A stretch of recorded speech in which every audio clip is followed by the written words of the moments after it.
Shalom and welcome once again to Elders of GMS. My name is Elder Tahar. To my left is Elder Ramlop. And we also have the researcher with us, as usual, Elder Gabar. Today's topic is a continuation of the title, an in-depth focus on the tribes of Israel, or in-depth focus on the Israelites, but we're going to focus on the tribe of Ephraim and the tribe of Issachar. So the actual title is an in-depth focus on the tribes of Ephraim and Issachar. All right? And we're going to go right into it. And we got some video clips to go with the scriptures and the information that we have here. What I want to do is I want to go right to the point. Let's go to the book of Hosea. And we're dealing with the tribe of Ephraim. Let's go to the book of Hosea, the 7th chapter. Matter of fact, you know what? Start at Genesis. Genesis 49, verses 22 to 26. But start at the first verse and then jump right down to the 22nd verse. As we know, the tribe of Ephraim, according to the breakdown of Ariah, Elder Ariah, High Priest Ariah, which now he's got them spirits on him right now, you know, and you know, Lord willing, he'll come out of that nonsense that he's in. But the Most High, you know, worked on him to bring these breakdowns of these tribes out, because Abba knew that they were of the tribes, but he didn't know how to put them together. Ephraim, you know, Judah, Gad, so forth. And the Spirit, you know, jumped on Ariah many years ago to have him break it down. So we're just going back on it because a lot of you brothers out there, you know, you put the sign together, you know, and you say Ephraim is the Puerto Ricans and so forth. But a lot of you don't really know the full breakdown. You might have watched videos made by other Israelites breaking it down, whether you watched their whole series or not, and they went off on certain key points. Like, for example, Nathaniel 7, Nate Satan, and Bunyamin have made a series, and they went off here and there. Okay, so we're just basically going back into the breakdowns. All right, this is considered basics, but it's really a complicated subject. All right? All right, go ahead, Art. Genesis chapter 49, verse 1. And Jacob called unto his sons and said, Gather yourselves together, that I may tell you that which shall befall you in the last days. Yeah, and as we know, the last days started 2,000 years ago. If you go to Hebrews, the 1st chapter, it'll tell you that. When the Lord came on the scene, that was the beginning of the end of this system. Because it started off as a Roman Empire, and this is the last leg of the Roman Empire. Even though they don't call themselves the Roman Empire, you know, if you go to their school system, they teach you what? Roman numerals, Greek mythology, because the Romans came out of the Greek Empire. That's why certain scholars call it the Greco-Roman Empire, because the Romans adopted things from the Greeks, and they were all Edomites any damn way. Okay? Go ahead. Gather yourselves together and hear, ye sons of Jacob, and hearken unto Israel your father. Now jump down to the 22nd verse. Verse 22. Joseph is a fruitful bow, even a fruitful bow by a well. Now let's deal with Joseph. Now Joseph is Ephraim. Now how can we prove that? We can go to two scriptures right quick. The first one is in Numbers. The second one is in the first one is in Numbers chapter 1 verse 32.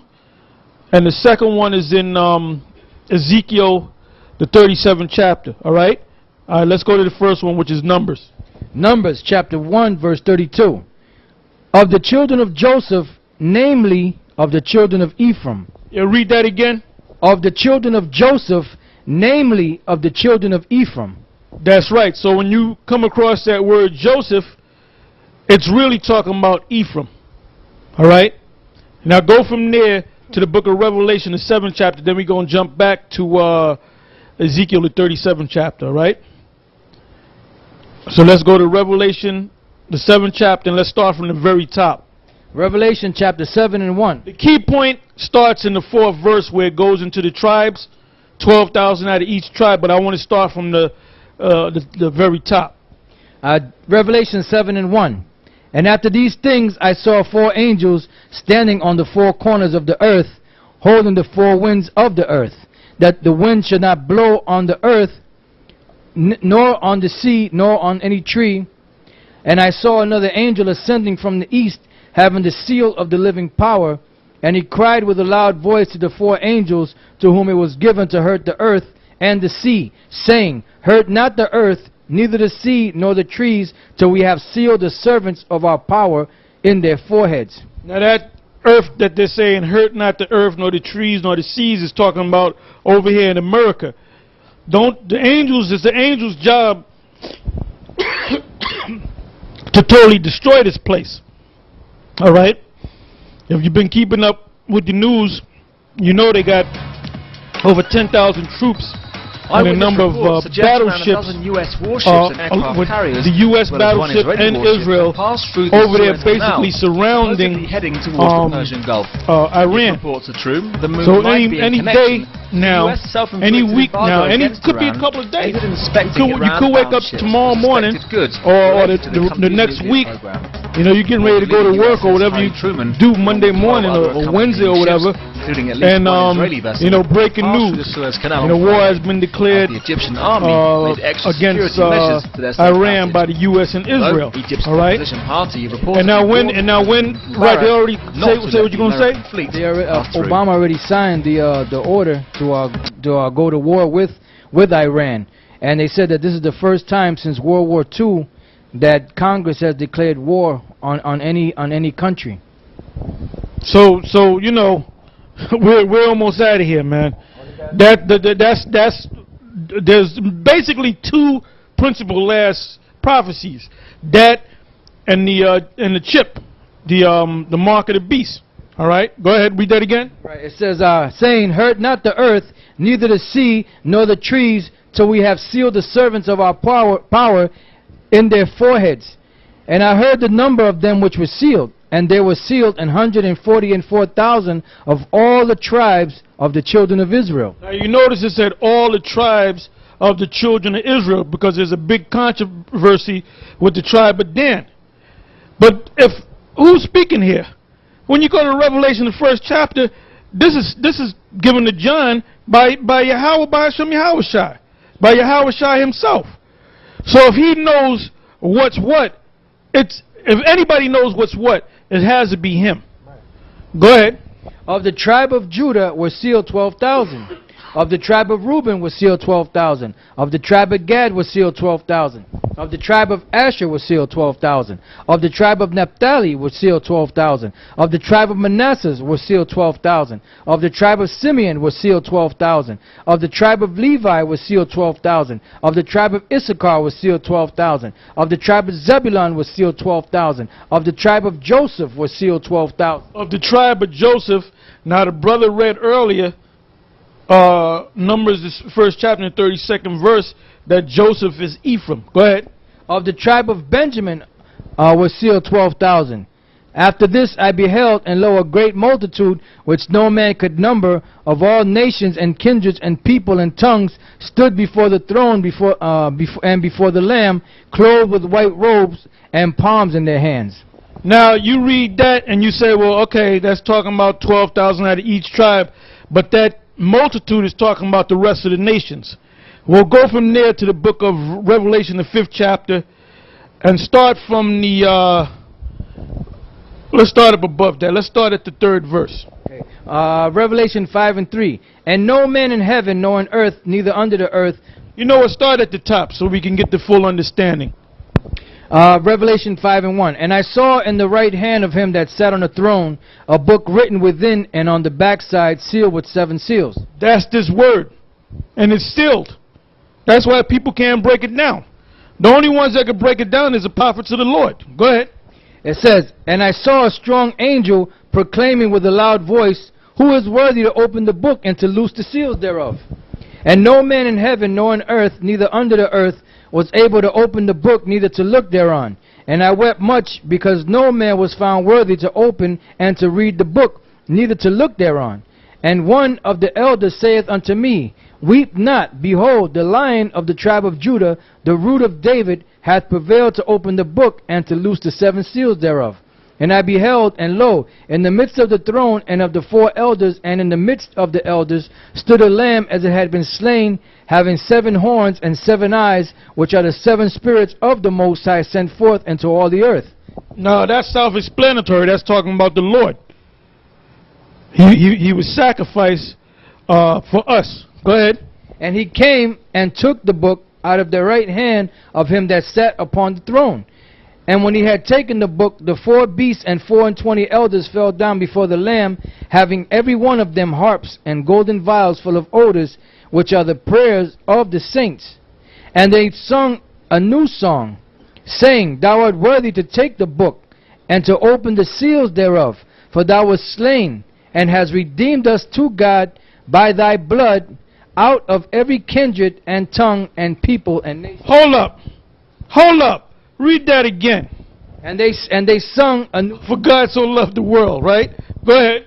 And they sung a new song, saying, Thou art worthy to take the book, and to open the seals thereof, for thou wast slain, and hast redeemed us to the Most High by thy blood, out of every kindred and tongue and people and nation.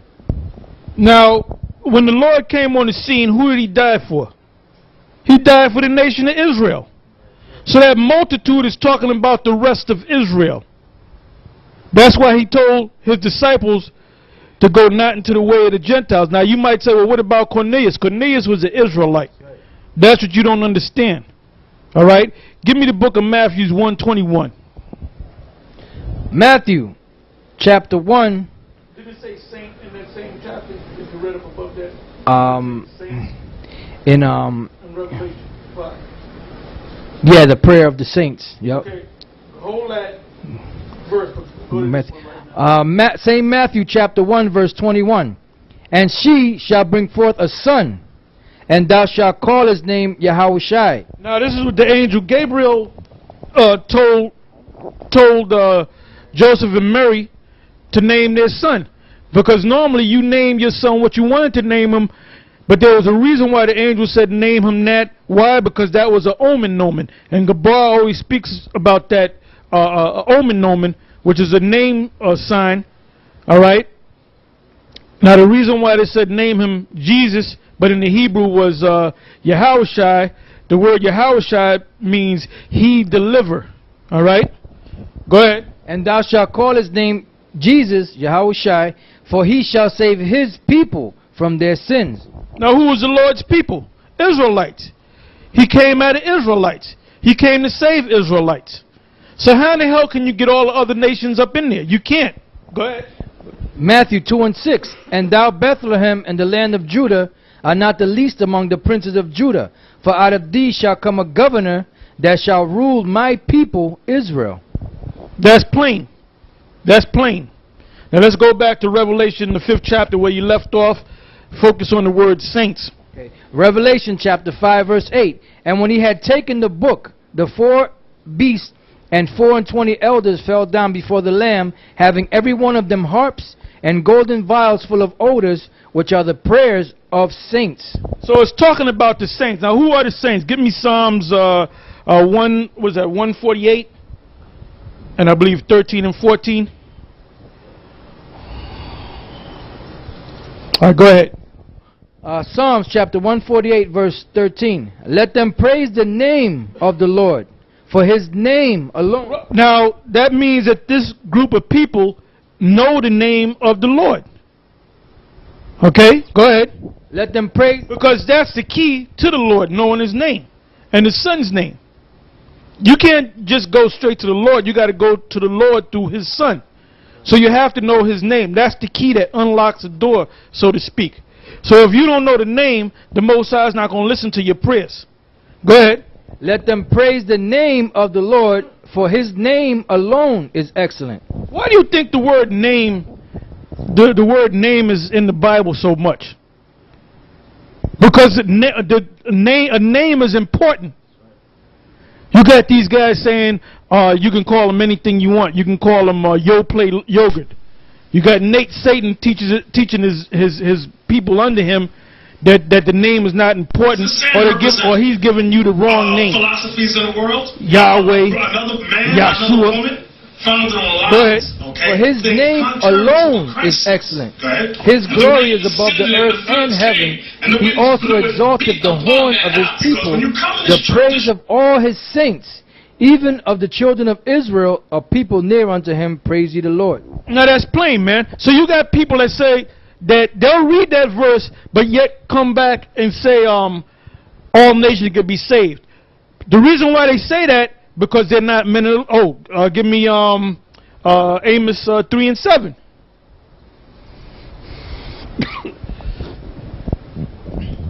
Amos chapter 3 verse 7. Surely the Lord power will do nothing, but he revealeth his secrets unto his servants the prophets. Yeah. And that's plain and to the point, man. That's why you guys can't get it. All right. Now let's go back to Revelation 7 about the 12 tribes. let's go back to that.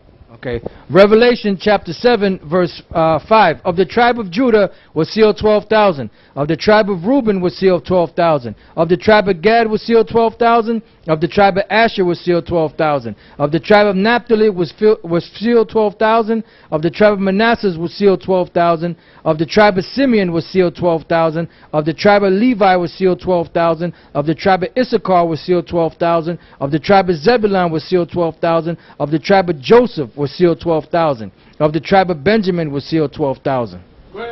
After this I beheld, and lo, a great multitude, which no man could number, of all nations and kindreds and people and tongues, stood before the throne and before the Lamb. Now you know what that last verse means.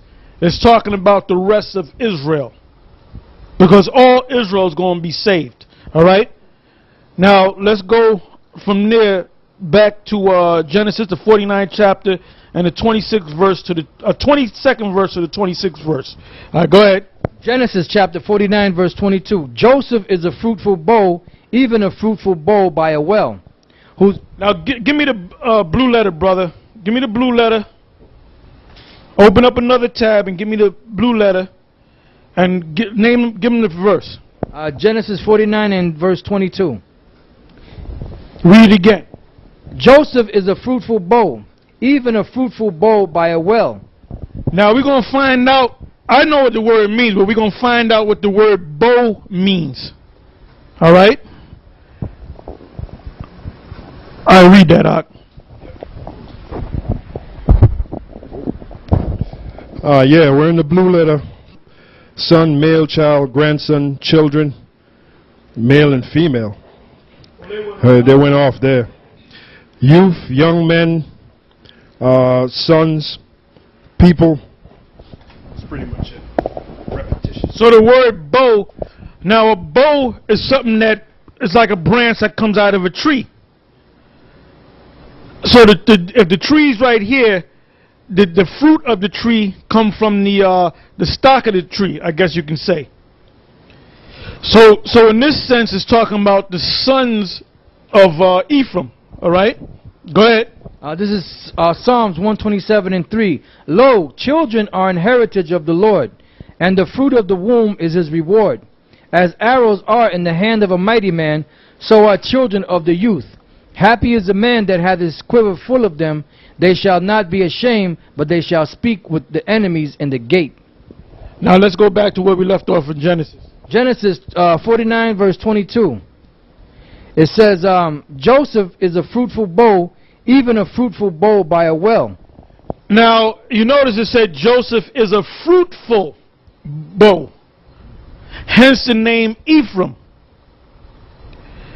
Because it's not talking about Joseph the man.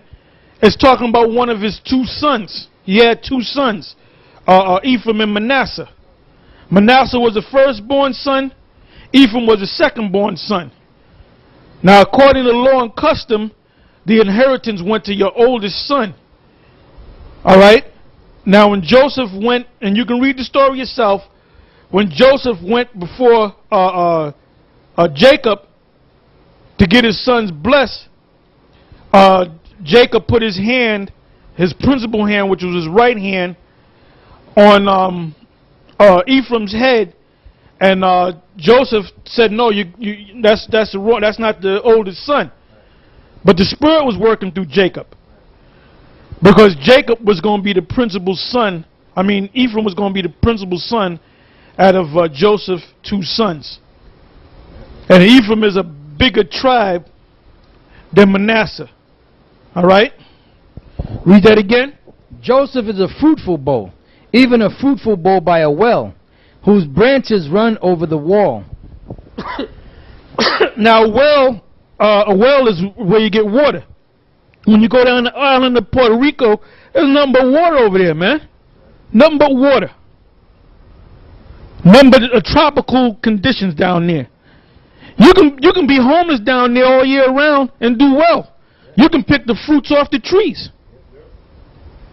Because we got brothers in the camp that actually went to Puerto Rico. You can literally live off the land, man. All right, go ahead. Whose branches run over the wall. The precept on the branches is daughters. Right. Look up the word branches now. Look up the word branches.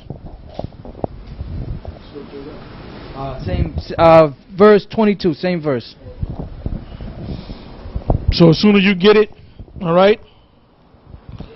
All right, go ahead. Yeah, the Hebrew word there for branches is, I'm going to click on it, is, yeah, they got, oh, they got bath. Looks like bath. Yeah.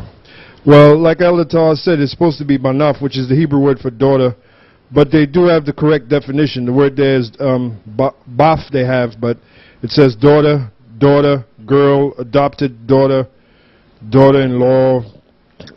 Anyway, the definition is daughter. So that bough and that branch going over the wall is talking about what? The tribe of Ephraim coming over here to the Americas. Because out of all the tribes, what you got to understand is Judah was already over here based upon slavery. The first major tribe to come over here of the rest of the tribes were Ephraim. Now I know that the 40s, maybe even the 30s, right? The mid 30s, into the 40s, on up until the 50s and 60s, you had Puerto Ricans coming up here to the Americas, long before the Brazilians, the tribe of Asher, long before Issachar, long before these other tribes as a bulk. And then maybe around the 60s you had Issachar coming up here, but then again you had a lot of Issacharites living over there in the west too, because Mexico is right under California. But the major tribe that came to the Americas and bulk was Ephraim, outside of Judah. All right. All right. It says whose branches run over the wall. Whose branches run over the wall is talking about they left Puerto Rico to come to America to have a better life. All right. Go ahead. The archers have sorely grieved him. The archers is talking about Esau, the so-called white man, first in the form of the conquistadors, which means the conquerors, which at first came from Spain.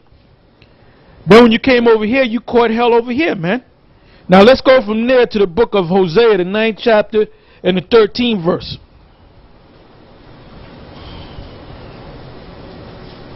And these breakdowns are spiritual, because you can have somebody say, nah, they ain't talking about that, can mean this, because your spirit is not connected to these scriptures and to the Most High, Yahweh Shem Yahweh Shai. That's why a lot of our people is not going to get this, man. They're not going to get this information, because their mind is not open up and their spirit is not open up to receive this. That's why Yahweh Shai told the disciples when he was breaking down that John the Baptist as Elijah, what did he say? He broke it down to him 2 times in Matthew's. 2 different times in Matthew's. And he said, what? In Matthew's 11, I believe it was. He said, if you can receive this. Because not everybody's going to receive it. All right, go ahead. Read this real quick, Elder. This is Romans 11:7. What then? Israel hath not obtained that which he seeketh for, but the election hath obtained it, and the rest were blinded. Yeah, so you can't, if the Most High deem you to be blind to this knowledge, guess what? You're gonna stay blind. You can't make yourself get this word. Okay? And a lot of you brothers that when you first saw us on YouTube, you got into it and then you went the right route and you set up camps, you learned this word, you set up camps and you're out there teaching. But there was some of you guys that got this knowledge, acknowledged that we had the truth, but you brought it out your own way. Okay, you went a different way. You wasn't grounded in. So you got some of those guys that are bucking up against us now because they didn't go through the straight gate. Okay? Go ahead. Hosea chapter 9 verse 13. Ephraim, as I saw Tyrus, is planted in a pleasant place. Puerto Rico is a pleasant place. Go ahead. But Ephraim shall bring forth his children to the murderer. Now that's plain. Like I said, the first tribe out of the outside of the tribe of Judah, out of all the tribes, Ephraim was the first to come to the Americas in bulk. Just like Judah came to the Americas, was brought over here against his will, and to serve him in America in bulk, Ephraim was the same way. Okay? Because you have Ephraimites that were born in Puerto Rico that refer to the Ephraimites that are in the Americas, mainly New York. Because a lot of Ephraimites came to New York. A lot of Ephraimites went to Chicago, certain major cities, to get work. Now you got Ephraimites that moved down to Florida. You got a lot of Ephraimites down there in the South. You got a lot of Ephraimites living in Pennsylvania, man. Okay? But the Puerto Ricans, the so-called Puerto Ricans that were born in Puerto Rico, they refer to the Puerto Ricans up here in New York as New Yorkers. Like you're really not Puerto Ricans. It goes back to what?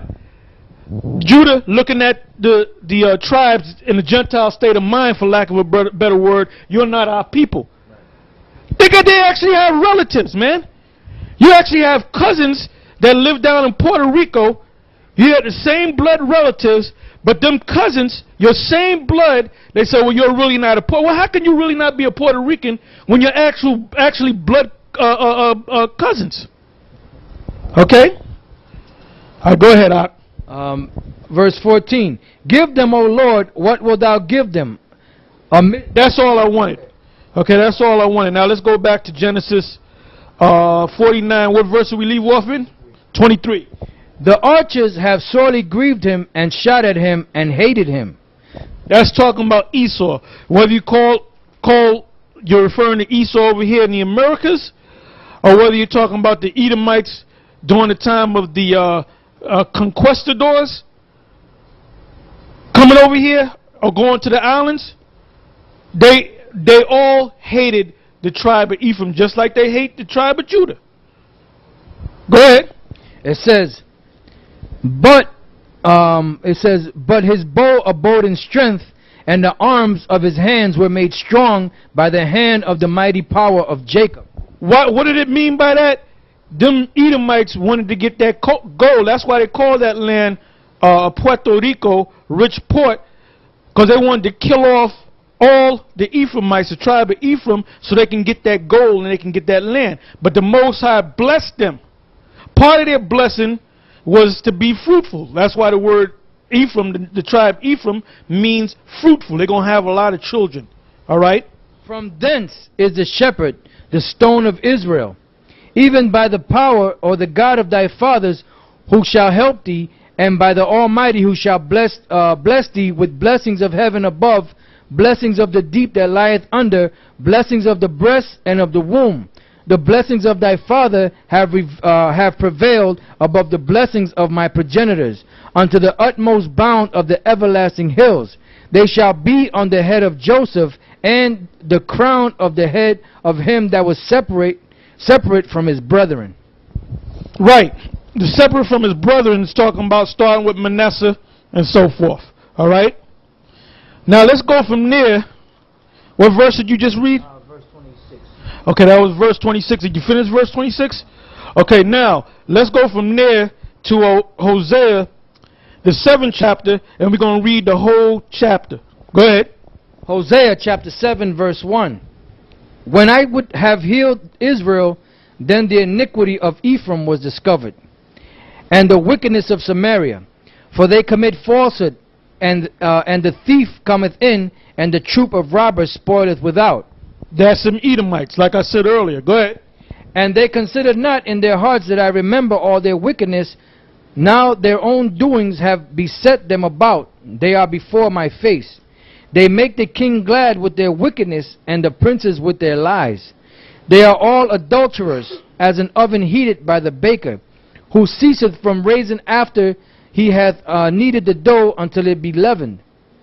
In the day of our king the princes have made him sick with bottles of wine. He stretched out his hand with scorners, for they have made ready their heart like an oven, whilst they lie in wait. Their baker sleepeth all night, in the morning it burneth it. Now let's go back to he stretched out his hand with scorners. Go ahead.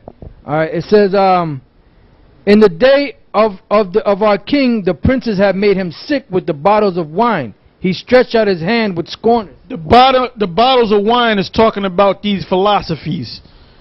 The number one philosophy that they drunk on is Roman Catholicism. Heavy. Okay? Go ahead. For they have made ready their heart like an oven, whilst they lie in wait. Their baker sleepeth all the night, in the morning. Go back to scorners. Okay. In the day of our kings, the princes have made him sick with bottles of wine. Roman Catholicism, number one. Go ahead. He stretcheth out his hand with scorners. He stretches out his hand with scorners. That's why you don't see too many Ephraimites in the camp, man.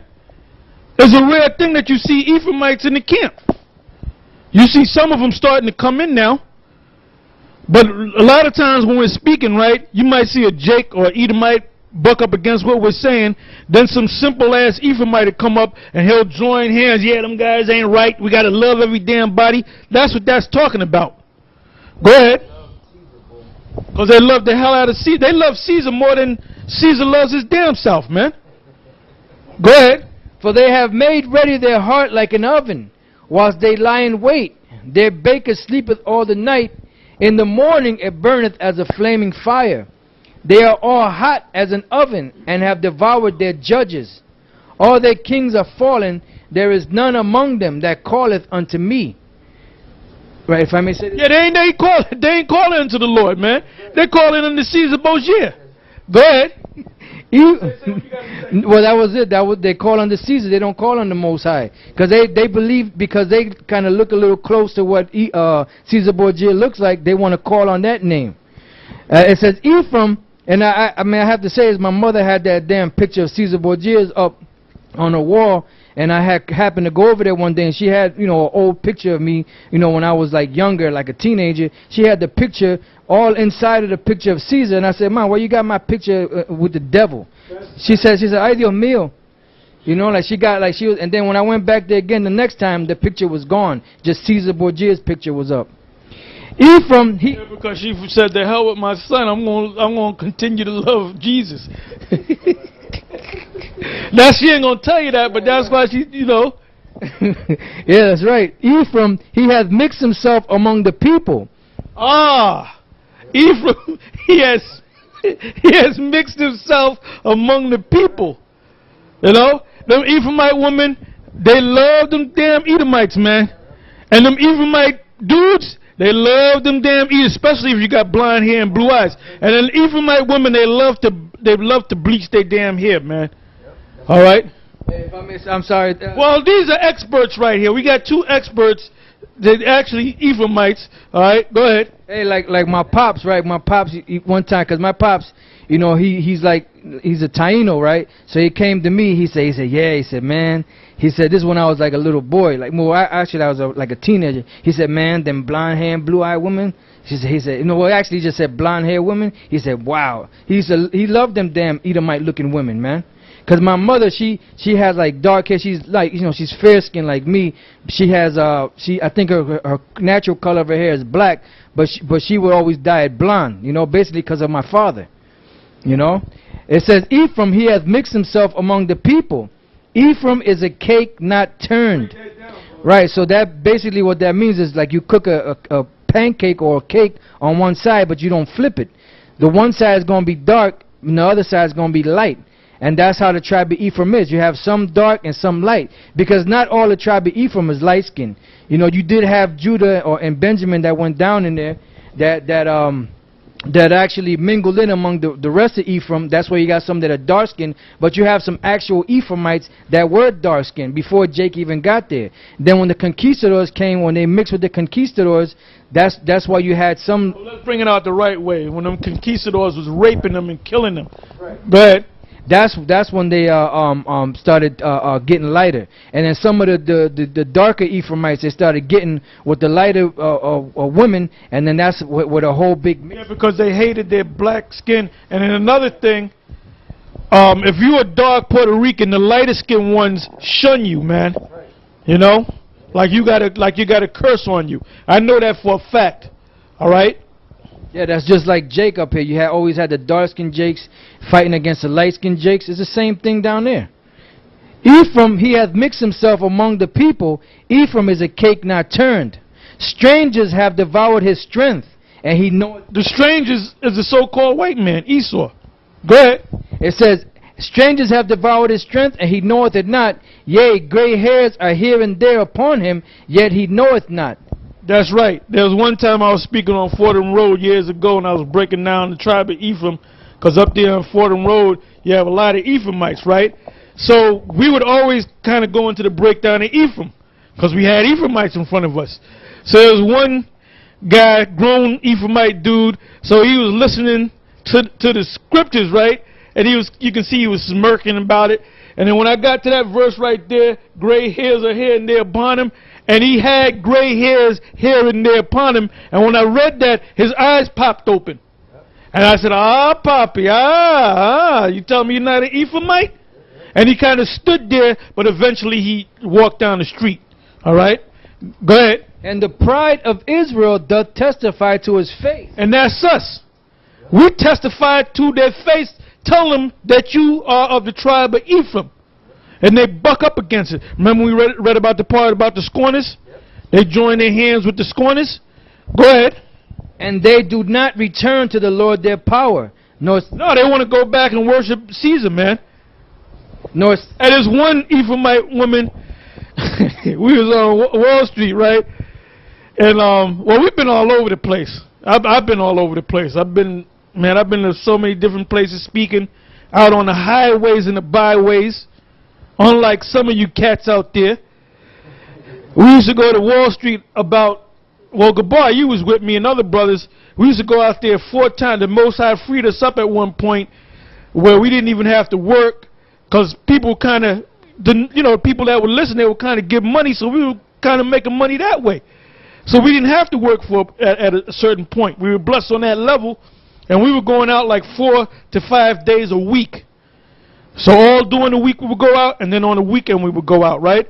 So I was speaking to this Ephraimite, the older Ephraimite chick came by, and I was basically cursing everybody out, and then she bucked up, and I cursed her out, and she said, "What are you doing with Jesus?" I said, "You said this is Jesus?" I said, "Let me tell you what I think about this Jesus." And I slammed the thing on the ground, and the bitch almost caught a heart attack, man.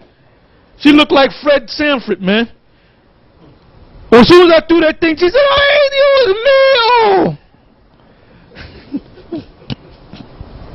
Go ahead. That's how they do, man. I mean, there are sins into that Caesar Borgia bullshit, man. Now Issachar, they into that shit too, but at least they'll make a Issacharite version of Caesar. It don't look nothing like Caesar. It just look like an Issacharite, you know. He might have a feather tip to the side, man. You know, with a woman in his arms. Go ahead. And the pride of Israel testifieth to his face, and they do not return to the Lord their power, nor seek him for all this. Ephraim also is like a silly dove without heart. Yeah, Ephraim is known for their silliness, man. Go ahead. They shall call to Egypt and go to Assyria. When they shall go... Egypt to Assyria is really talking about Puerto Rico to America, because Assyria and Egypt are spiritual terms for America. All right? So they went from one part of America, because in Puerto Rico you can get welfare, you can get the Social Security, you know. You don't need a passport to go to Puerto Rico, because it's it's basically almost like a state. It's not exactly a state, but it's almost like a state. And they actually have a governor down there based upon this system up here in America. All right? That's why Ephraim could go to Puerto Rico and come back as many times as they want. They don't deport you to Puerto. They don't need no passport. All right? Go ahead. When they shall go, I will spread my net upon them. I will bring them down as the fowls of the heaven. I will chastise them as the congregation hath heard. Woe unto them, for they have fled from me. Destruction unto them, because they have transgressed against me. Though I have redeemed them, yet they have spoken lies against me. And they have not cried unto me with their heart, when they howled upon their beds. They assembled themselves for corn and wine, and they rebelled against me. Though I have bound and strengthened their arms, yet do they imagine mischief against me. They return, but not to the Most High. They are like a deceitful bow. Their princes shall fall by the sword for the rage of their tongue. This shall be their derision in the land of Egypt. Right, in the land of America. And they catching hell. They figure they're going to come over here to receive a better life. And they basically living just like Judah. All right? Living in the ghettos, man. All right, now let's go from there to the book of Hosea, the 4th chapter, and the 17th verse. And then immediately from Hosea 4, verse 17, go to Hosea 8 and 4. All right, go ahead. All right, Hosea chapter 4, verse 17. Ephraim is joined to idols. Let him alone. Now that's plain, man. You see an Ephraimite, they'll have in their car about 50 saints in their damn dashboards, man. They'll have saints in the back of their daggone car. You go to their house, you can call that house or that apartment the Caesar Borgia Museum. Like my wife's mother, she got about 50 Caesar Borgias all throughout the house, in the damn bathroom, in the kitchen. When you open up the refrigerator, Caesar, there's a picture of Caesar up in there. All right? In the drawers, you open up the drawers to get some socks, Caesar's head will pop up. I mean, all over the place, man. And one day I got so mad, I cursed her and her sister out and said, why you got these goddamn devils all up in your house, man? The pride of Israel testifies to their face, right? But yet they don't turn to the Most High. Go ahead. So Hosea 8 and 4, was it, Elder Torah?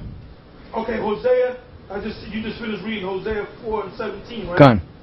Now jump to Hosea 8 and 4. Hosea chapter 8, verse 4. They have set up kings, but not by me. They have made princes, and I knew it not. Of silver and their gold have they made. That's their idols. Go ahead. And their gold have they made. Of their silver and their gold have they made them idols, that they may be cut off. Now let's go to the origins of that. Give me the book of 1 Kings, the 12th chapter, the 22nd verse to the 28th verse. Like I said, another thing. This is the only tribe that has a car that the headlights got Caesar Borgia on the damn car, man. I mean, I don't know how it is out in them other states, man, but in New York, you can tell an Ephraimite by the idols. He got the American flag hanging off the back of his damn car. With the Puerto Rican flag. I'm sorry, the Puerto Rican flag I meant to say. At night when he puts them damn headlights on, you got a beam of 2 Caesar Borgias looking at your ass. So tell me that they ain't into idol worship, man. Heavy. Go ahead. And then them other tribes got into that idol worship stuff because they were following Ephraim. All right? Go ahead. Verse 22, right? 1 Kings 12 and 22. But the word of the Most High came unto Shemaiah, the man of God, saying, Speak unto Rehoboam, the son of Solomon, king of Judah, and unto all the house of Judah and Benjamin, and to the remnant of the people, saying, Thus saith the Lord, You shall not go up, nor fight against your brethren, the children of Israel. Right. Now this is talking about that split during the time of Rehoboam and Jeroboam. Now the prophet came to Jeroboam, ripped his garments off and ripped it into 12 pieces, and said, "You're gonna take 10 of them." At that time, that's when Dan was around. All right, you're gonna take 10 of them, and when you go into Levi was scattered among all the tribes. Okay, that's why they said the two tribes, Judah and Benjamin, stayed. That's what the split was all about. But eventually what happened was Jeroboam told all of the Levites to leave the suburbs, and they went back with Judah and Benjamin. So there was 3 tribes on this side, and there was 10 tribes on the other side of the world eventually. Go ahead. Return every man to his house, for this thing is from me. They hearkened therefore to the word of the Lord and returned to depart. Yeah, because there was one king. Now, if you're going to rebel and break off from your king, you're looking to fight these people. You're looking to fight these Israelites that broke off, that showed no fealty to the king. Because Jeroboam sat up like he was a king, and he actually became a king. Because you actually had 2 different kingdoms. Go ahead. According to the word of the Lord. Then Jeroboam built Shechem in Mount Ephraim, and dwelt therein, and went out from thence and built Penuel.